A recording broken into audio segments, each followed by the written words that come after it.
Please be seated. And I would like to invite the young worshipers who are here today, that they would like to join me in this big table with many chairs, with some things on the table. Would like to join me, or I will be here by myself. Don't tell me that. Nobody's going to join me today? Yes, I have company. Yes. Thank you for coming with me.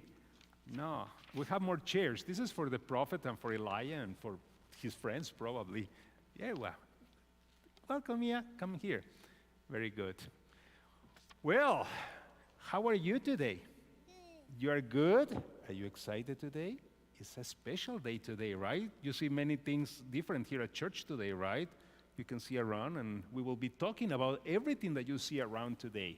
But before that, I would like to ask you just a couple of questions, and maybe you can help me, because we are going to explain to the entire congregation and for those participating online why we are doing this. So, for you, congregation, you may remember that during Lent, we were talking about entering the story. We were part of the story. We reflected on the story. And during this week, do you know how we call this week? Is Lent or not? How do we call this week, congregation? Holy Week. This is Holy Week, and we are going to retell the story of what Jesus did and what happened to Jesus in the last days that he was with us. So we are going to retell the story of love. We are going to tell what he was teaching us, but also that he was telling us that we need to listen to the story, because the story that he taught us help us to understand who we are. Do you know who we are? We are children of who? Children of God. We are children of God. So, but God wanted to be with us. And the story that we are going to tell is that one day God decided to come to be one of us. Do you know when when do we celebrate that God decided to come to be one of us? Do you remember? When did God come to the world? Do you know? Is it Christmas? Is Christmas? Yes, in Christmas, right, we celebrate that God decides to come to be one of us, right? Like you and like me. And not only that. Now, Jesus stayed like a baby? No. Did he grow up? Yes. And what do you think that he went through when he was growing up? Did he go to school? Did he go to learn stuff? Do you think that he was not learning some stuff? He was probably learning a few things. But do you think that he felt what you feel as you are growing up? Yeah, right? He felt everything that we feel. He was growing up. He was one of us. But then when Jesus was older, he noticed that some of us, some human beings, started to walk away from the teachings. So they forgot about God's teaching, God's story for us, and they started to walk away from each other and turn against each other. Because when we forget what Jesus teaches us, we sometimes start getting against each other. So God decides that he wants to be one for us. And the way that God was one for us is when Jesus, what we are going to talk about the rest of this time together, is when Jesus came to be one for us. And let's move to the other side. Can you see that colorful blanket over there? Let's sit around that colorful blanket, because we are going to talk how Jesus was teaching us. And one thing that I would like to ask you is if we can look at that direction, because that camera will be looking at us, okay? When I talk, if you see me talking to that direction, it's because the camera is looking at us, okay? And those participated online. So what do you think that this is? What do you think that I have here? A bowl and water. And why do you think that I put it here? Exactly, because we are going to remember that Jesus is teaching us a new commandment. This is the story that we are going to tell about what Jesus was teaching us when he noticed that we started to turn against each other, that we were not loving each other. Jesus once again wants to teach us how we can love one another and what to do to love one another. So the washing of the feet, Jesus is teaching us to love, that love is in two ways, that we can not only do something for people. Do you remember, for those of you congregation, remember that we were talking about the story of the woman who came to Jesus, and the woman washed his feet with perfume and drying with his hair, or the other part of the story, pouring the perfume on his head? That's the story that reminds us that Jesus teaches two important things. But before, let me ask you, do you think it's important for us to give something to someone? Yeah? Do you think that it's important to do something for someone? Yes. Now let me ask you the other way. Do you think that it's important that we learn to receive from others? Or we only give whenever receive? Do you think it's good to receive from others? It's good to receive from others, and Jesus teaches that too. Do you think it's good that some people sometimes does something for us? It's important? I think it's important. Why do you think it's important? Maybe because when we learn to receive, we also learn to let the other person grow, the other person be able to do what God wants her or wants him to do. But if we always want to give and give and give, we cannot give opportunity for others to give and to learn to give. So Jesus is teaching us that it's important for us to receive and to give. But that night, when we were sitting at the table with his friends, the disciples, we read in the story today that Jesus took off his robe and put an apron, and put other parts of the other versions of the Bible say that he put a towel on his waist, and he went to the disciples, and what did he do to his disciples? Do you remember?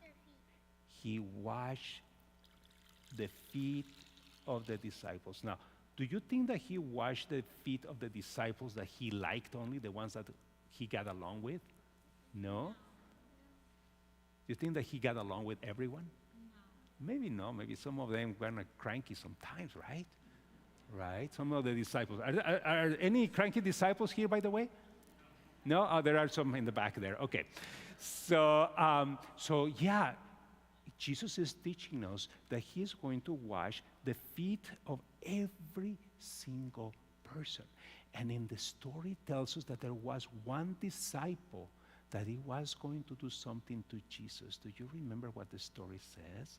That there was one disciple that was going to betray Jesus.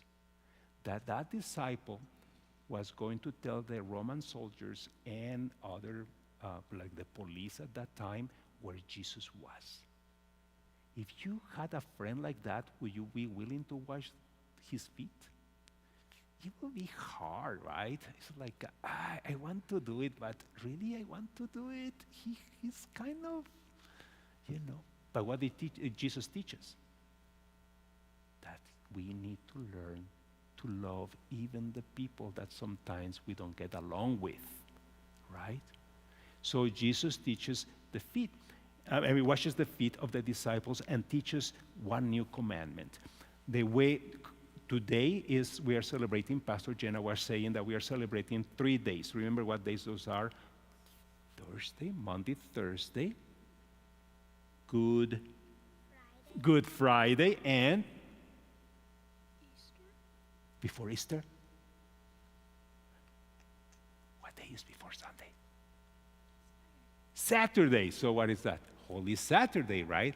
In Mexico, we call Saturday, the Saturday of Glory. And that's when everybody splashes water in everyone. And that's another story that I'm going to tell you one day and show you what people do in Mexico. But we have 3 days. Today we call it Maundy Thursday. And you know why we call it Maundy Thursday? Because the word Maundy comes from a new commandment, the new command that Jesus is giving us. What is the new commandment that Jesus has given us? Let's see if the congregation knows. What is the new commandment that Jesus is giving us or reminding us today again? What did they say? Love each other, love one another, exactly. And that is what Jesus is going to teach us with the washing of the feet. So today, I would like to ask you to help us. How many of you are? There are 5 of you, so that's good. We are going to participate. Later in the congregation, we are going to wash hands or feet.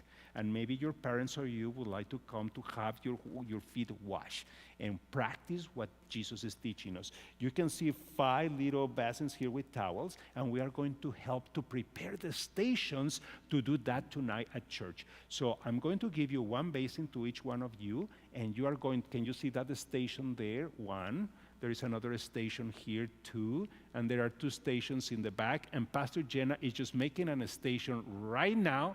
It's in the making. Now there is a station in the middle there. So we are going to put 1, 2, 3. 3 of you put the towels, and 2 of you in the back. So if somebody can indicate to our young worshipers where the stations are so that they can find them. So are we ready to, go ahead.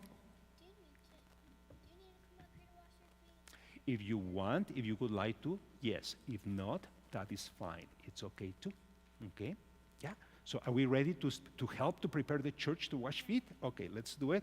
Let me give you, and you come back, when you come back to the table, okay? So here we go, 1 for you, 1 for you, 1 for you, 1 for you, and 1 for you. So let's put just put it next to the basin with water.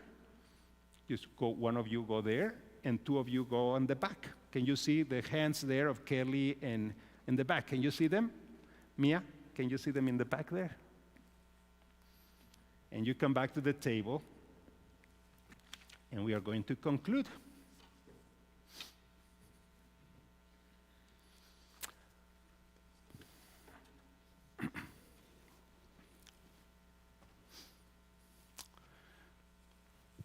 Do we miss one of our young worshipers? Oh, she's coming. Okay, come on, Mia, join us here because we are going to talk about the last part. So here is a picture. Can you see a picture of Jesus washing the feet of the disciples? Can you see this? For those of you who participated online, you can see what we are doing here today. So who of you is going to do First Communion today? Who came to the class of First Communion? Did you come? You came. You know you already did communion, but that's okay. It's okay that you are here. So did you remember that we went through our book? Have you colored your book? I've colored barely any in it. Really? Okay. Well, I would like to see, I told you, next time that you come to church, bring it and show me how you are coloring your book. So this is the book for congregation, parents, all of you. This is the book that we use for the instruction of our First Communion class.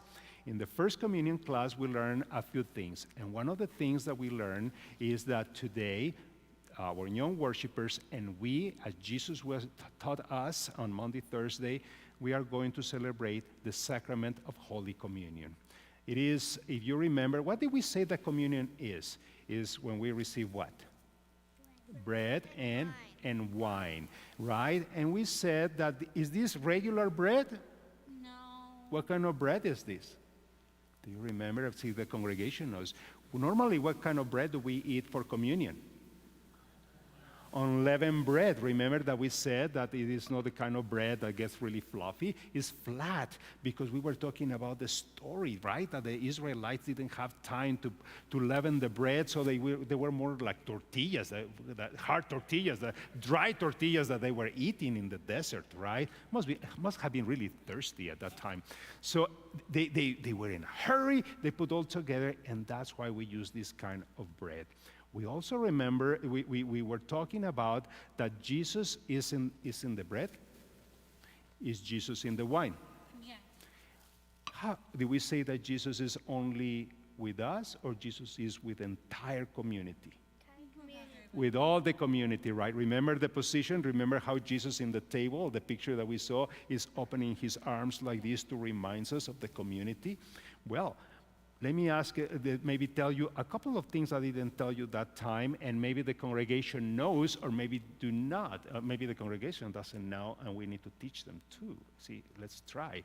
So, how many names does communion have? How many names do you know for communion? Let's see. I hear murmuring, so maybe they know the answer. Why don't you ask the person in front of you right here? Ask the person in front of me. Okay, I will teach you. One of the names that we use to try to explain what is happening when we take the bread and the wine is Holy Communion. Have you heard that? Yes. Holy Communion. Congregation, have you heard that? Another name is the Sacrament of the Altar. Have you heard that? I don't think so. You don't? And that's fine because different people here at different time and also older and younger generations know different names. Another name for this communion, the Lord's Supper. Have you heard that? I don't know. You don't know either, right? Some people know it as the Lord's Supper. Another one is communion, just communion. Not Holy Communion, but just communion. Have you heard that? Oh, yes. Oh, yes. All right. That's getting good here. Okay. Communion, yes. How about Holy Sacrament? Yes. I think. I think so. Maybe yes for you. Okay, maybe. And the last one, I think, is the Eucharist. Yes. Yes. That sounds a strange language, right? Yeah. Because it's a different language. Do you know what language? Pastor Jenna likes to teach this language to the congregation. What language is that, Pastor Jenna?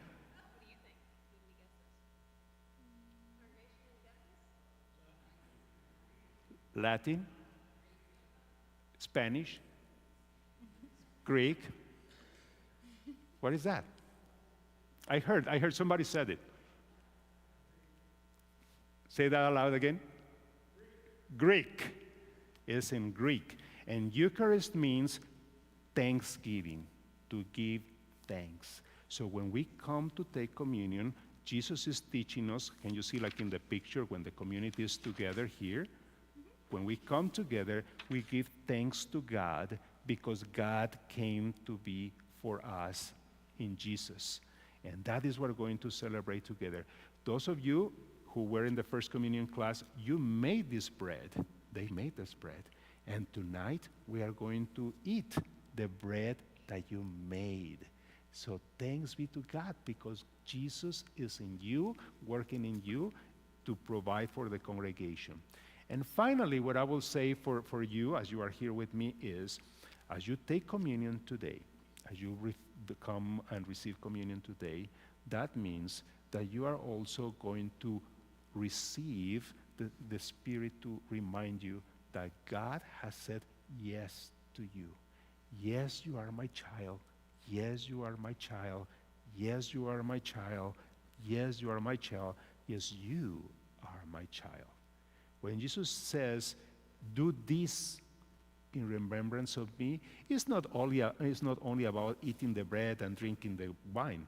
When Jesus says, do this, means that when we come together, loving one another, embracing one another, and remembering that Jesus is in each one of us, that is what makes communion. Communion means community all together. So I hope that as you grow up, you never forget that every time that you receive the bread and the wine, Jesus is coming to you to help you to grow as a disciple and to be love for others. That you will go and love others, but also that you will be open your heart to receive the love of others that others give you. Okay? So that is what we are going to do today. And finally, you see, these stories in Holy Week, we talk about Jesus, right? The last thing that Jesus did. What happened? Remember that we said the Last Supper? What do we call it the Last Supper?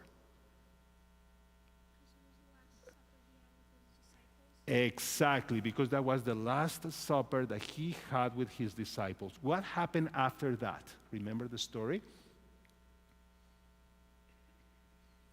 Remember I was telling you the Roman soldiers and that disciple that didn't like Jesus much sometimes? Well, he was taken to the cross, right? And what happened that night? He was taken by the soldiers. He was put in jail. He was arrested. And can you imagine how his disciples felt when Jesus was not with them anymore? How do you think they felt? They probably felt sad and disappointed. Sad and disappointed.